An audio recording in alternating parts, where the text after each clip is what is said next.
Okay. Welcome to an Empowered Conversation with Dena, and I'm so excited to have my guest, Mary Ann Pack, with us today, and we are talking about joy. So I first want to show you her absolutely gorgeous, beautiful book, We Are Joy, ReAwaken Your Joy. There's her name, this gorgeous cover. Mary Ann, thank you so much for being with me today for this empowered conversation. It's going to be amazing. Yes, yes, yes. My favorite topic. So I'm always pleased to be here and pleased to be in your presence. I love being with you, Dena. Thank you so much. So certainly my first thought is, what inspired you to want to write a book about joy? Probably because I did not have joy in my background. It Okay. was quite the opposite. I was very not a happy person, just kind of struggling along and thinking life was so hard, when I started searching and started evaluating my beliefs, why do I believe this way? Why do I believe that I'm innately sinful, or because of religious training and things like that, and family and culture and social whatever. But I just wanted something. I knew life should feel better than it was. And so, years and years later, I came across a quote from Abraham. Do you mind if I read this quote? No, please share. Abraham-Hicks. This is the first quote that I put in the book because this was the turning point for me. When I found this was the clincher that changed everything. So listen up, everybody. Yes, this is it. They say, you are joy, looking for a way to express. It's not just that your purpose is joy, it is that you are joy. You are love and joy and freedom and clarity expressing. Energy frolicking and eager. That's who you are.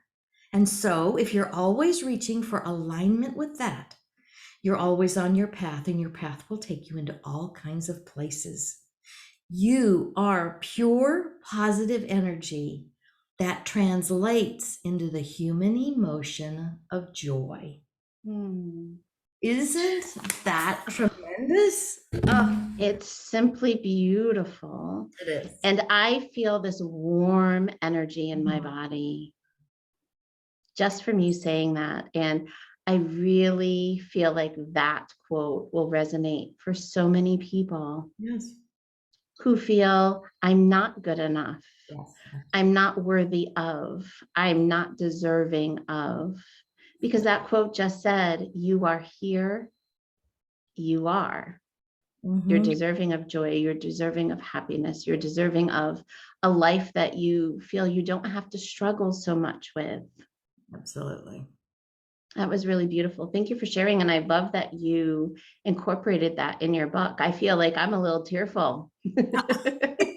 I always get weepy when I read that quote again, because it meant so much to me. It was just like so much burden lifted off of me. All the victimhood, all the martyrdom, all the doubt, the worry, the complaining, all of that stuff just sort of dissipated.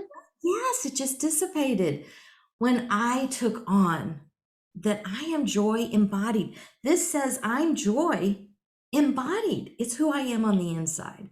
Yeah. And that's when I fell in love with me and with joy, and changed my life. Beautiful. Yeah.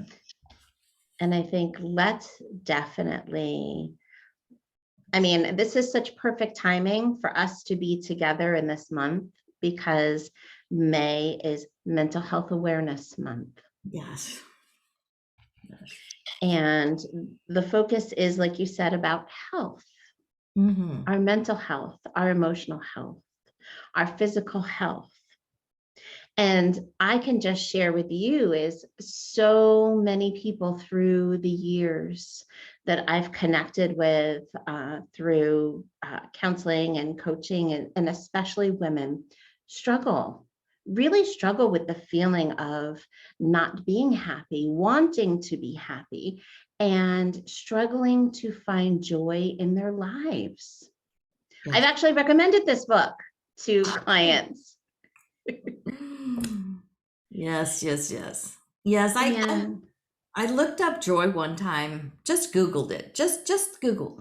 And it was billions of people who had looked. And there's only like 5.4, 5.6 billion internet users.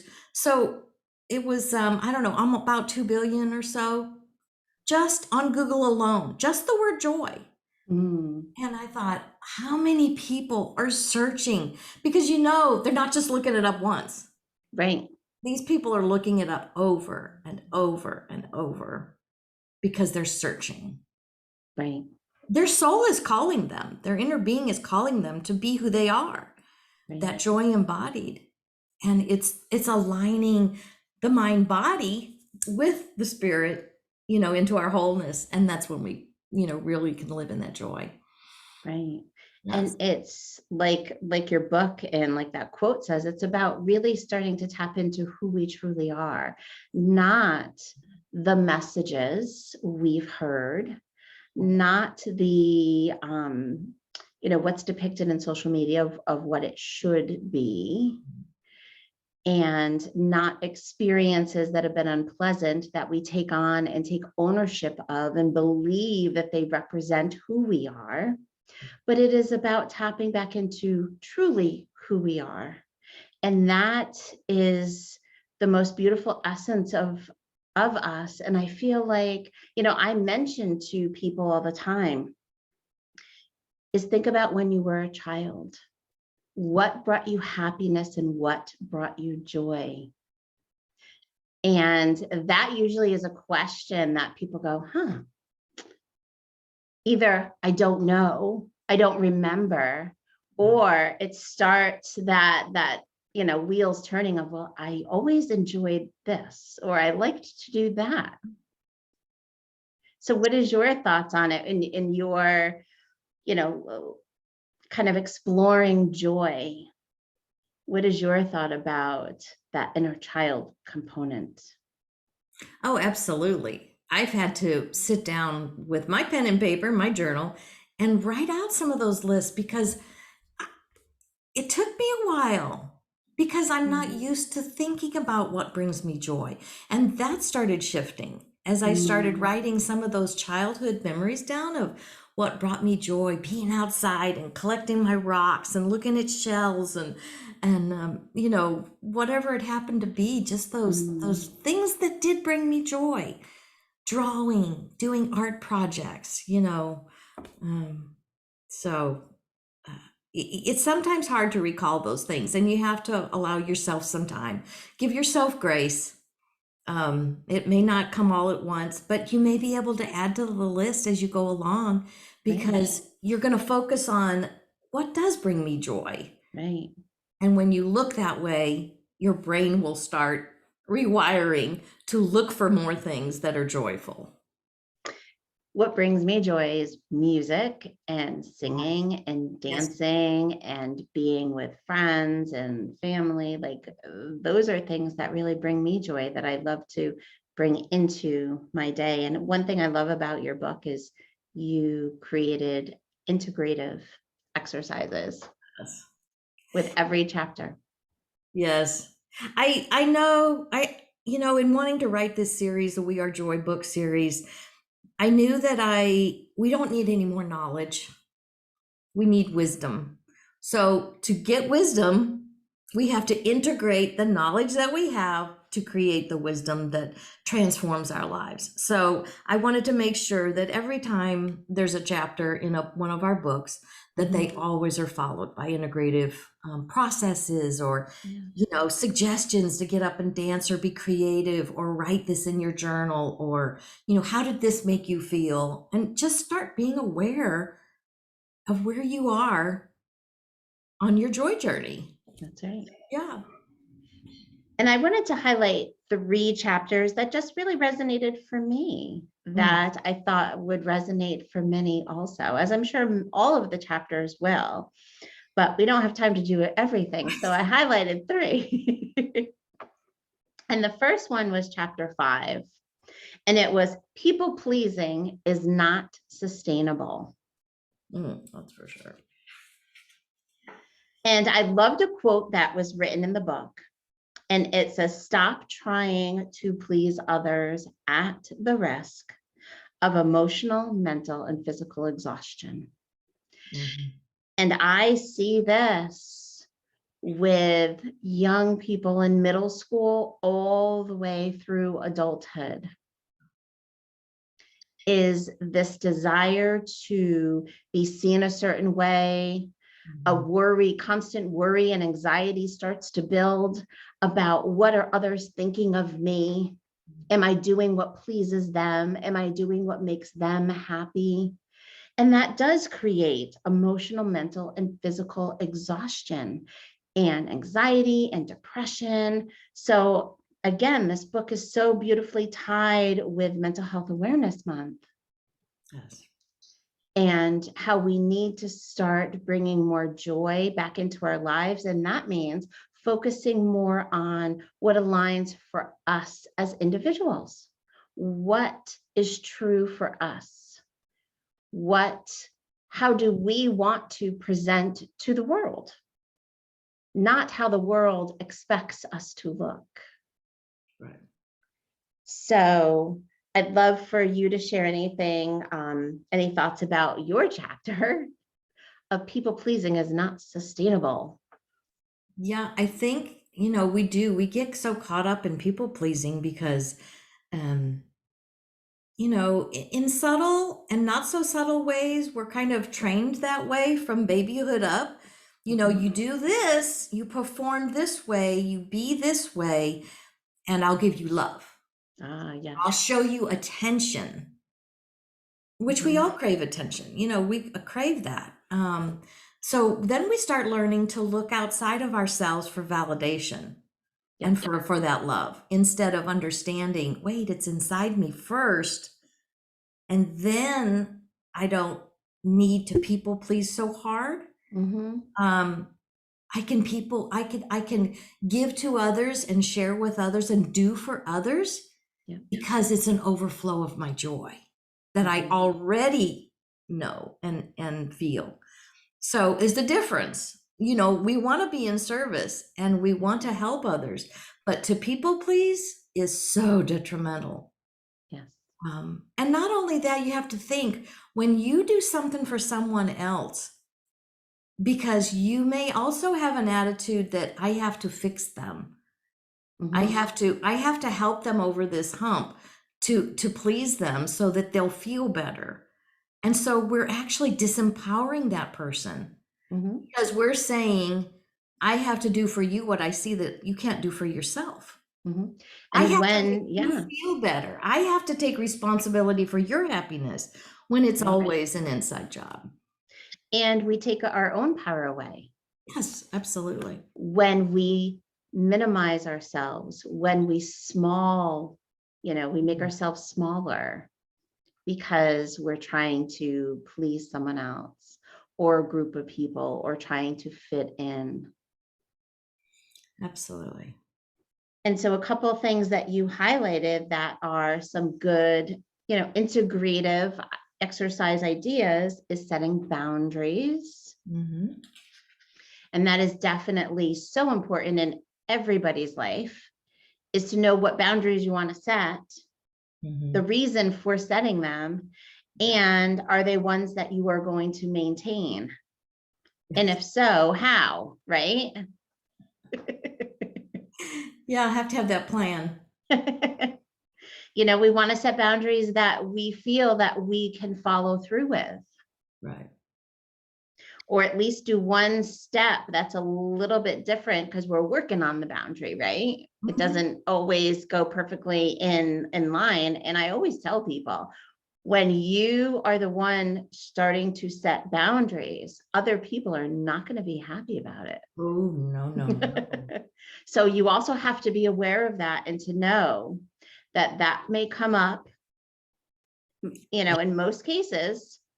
And you have to be aware that I still have to be strong in my boundary, because that boundary is important for me, for my own mental health, my own emotional health, my own physical health, whatever it might be. Absolutely. And self-care, you mentioned also. Yes. And that's always a hard one for myself. I have to speak for myself, but even when I talk with other people, self-care, self-love, showing ourselves that we can put ourselves as a priority. We can make Mhm. ourselves a priority in how we want to feel and how we want to live. So yeah, self-love has always been a definitely an ongoing project for me. It's an ongoing project for everyone. It is. And it's never a one and done. It's doing a little bit of something to celebrate, honor, and take care of ourselves every day. And I truly believe that self-care is not an escape of our life. It is there to support ourselves in our life. Yes, yes. And honoring too, what is self-care? Because Mhm. I was in a group one time and we were talking about self-care, and the guy just mentioned,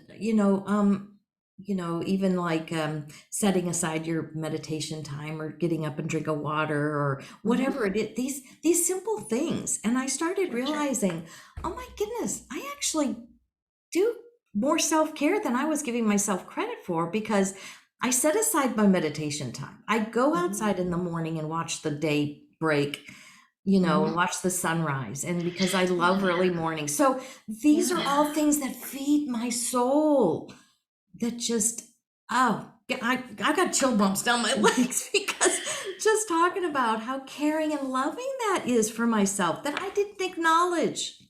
I just thought it was something I do.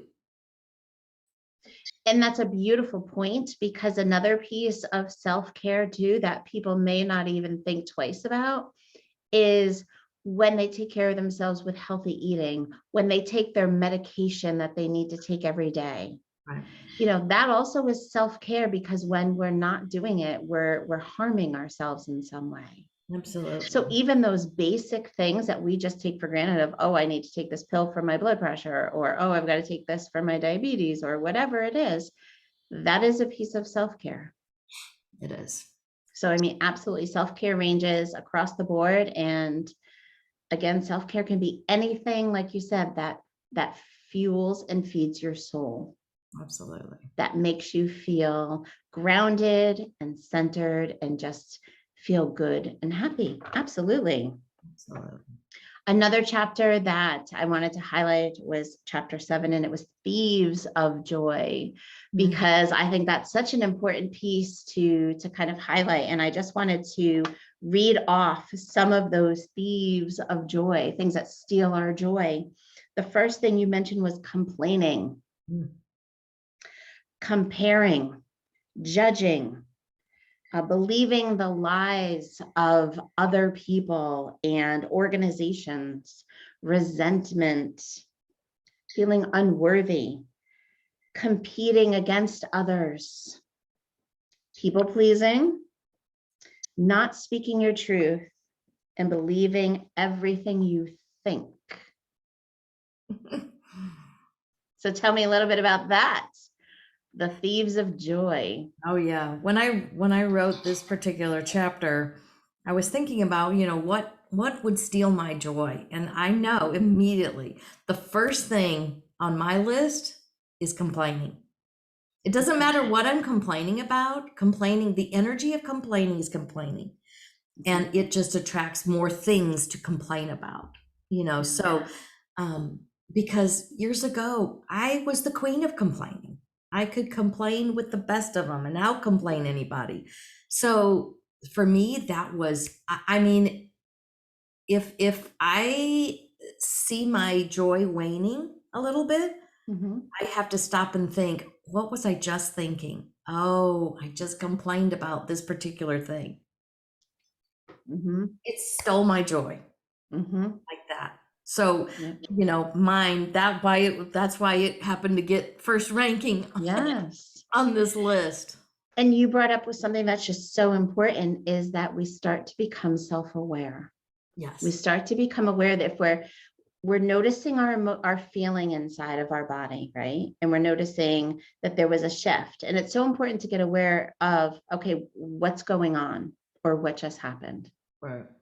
Because that's when we can then kind of gain some control and make a very conscious decision of what we're going to do next. Absolutely. And I really believe that, and you can test this out. Our emotions tell on our thoughts every single time. Mm-hmm. So you basically have two emotions, a feel good and a feel bad. Doesn't matter what label or what ranking you put on them, so when I notice that, my joy is waning, I feel into what I'm feeling, and then I go, oh yeah, that is a lower emotion. That emotion's telling me something. What was I just thinking? Exactly. And I think So that's that so awareness, important yeah. is when we talk about emotions is not necessarily that they're good versus bad, but they're always speaking to us, right? And they're telling us something and we're learning from them. And that's what you just said is like we tap into is what am I supposed to learn from this emotion that still keeps coming up that maybe I'm uncomfortable with? Right. And that's so important. And I feel like, I'd love to wrap up this piece about this book with this third chapter, which is chapter 8, is how do I move into joy when you're just not feeling it? And I love that title because I think that resonates for a lot of people. Yeah. How do I move into joy if I'm not feeling it?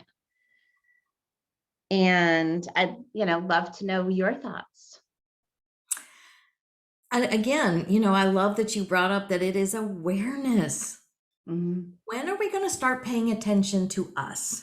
Mm-hmm. Rather than everybody out there, make yourself that priority. And so when you're not feeling it, there are the baby steps. You'll never take a quantum leap in the energy, the vibration, but every step, if you can reach for a thought, a feeling that feels a little bit more like relief, then you can feel a little more relief. Then you can feel, and you work your way up to those higher vibrational feelings. And eventually you're going to find yourself at joy if you keep at it. So yeah, I love that again, you talk about the awareness of it. We have to become aware of how we're feeling and what we're thinking, because those two playing hand in hand. And for me, the fastest way to joy is start appreciating something. Yes. That's the key.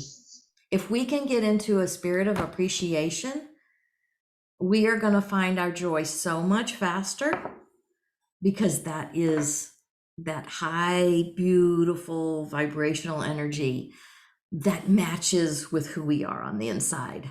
Yes. And, I definitely agree with the thought of we cannot be in gratitude and negativity at the same time. Absolutely. So it's definitely shifting. And a few other things that, I just kind of noted from your book and just, to add, some things to just help to move into joy is those I am statements. Mm-hmm. Those statements that are about empowering you and supporting you whenever you need it. Mm-hmm. The universe will respond to what we give attention to. If we keep giving that attention to the negativity and the complaining, that's what we're going to keep seeing and experiencing. If we start shifting to gratitude, to feeling grateful and being more in looking at the positive side, and instead of looking at the why me, how about focusing on what am I supposed to learn from this? What is my learning lesson here? Why do I keep finding myself in the same patterns? Why do I keep finding myself in similar situations? Right. What is there to learn? And staying present in the now, you highlighted, which is so important. because we can't change the past and we can just potentially become anxious about the future. It's unknown. That's right. We stay focused on the now. This is what we have control over. This is Absolutely. where we can breathe. This is Absolutely. where we can move and shift. And certainly you highlighted in your book movement, which is absolute movement of any kind, helps shift into a place of more positivity, into a place of more joy when you're feeling stagnant or stuck or down. Yes. And creativity, allowing it all to blossom out. And speaking of blossoming out, this is a book series. Yes, indeed it is. So can you tell us we have a few minutes left. Can you tell us about the next book in this series? Yes, this is my proof. I just got it. So this is We Are Joy in the We Are Joy series, but it is on sacred crystals. And I co-authored this with April Goff Brown, so of April B. Jewelry. And we were so excited to, again, write this book. And it's doesn't have the glossy pictures. It doesn't have all that. But what it does, again, it's integrative. This offers you ideas and ways to integrate sacred crystals into your life, into your everyday life, and the energy of them and the healing of them and how to use them. And it's again, it's very much, we wanted to highlight crystals that were really important to us personally, or what clients or friends have used or we've suggested for people, and they're readily available. They're not those weird ones off the wall that are great, but who's heard of them, or how do you get a hold of them, or they're just too expensive. We really want to make this available for everybody to start integrating crystals into their life, because the energy, Mother Earth has created these beautiful gifts for us, and they resonate with different frequencies that match our body, that match our mental, that match our heart, they're just so many beautiful ways to use sacred crystals that Mother Earth has offered us. Yes. And so when is that book available? Oh, this book is coming in May. This month, the 16th, we are planning to launch Sacred Crystals. So I'm really excited to share this next. So you keep book that one up. I'm going to put this one up.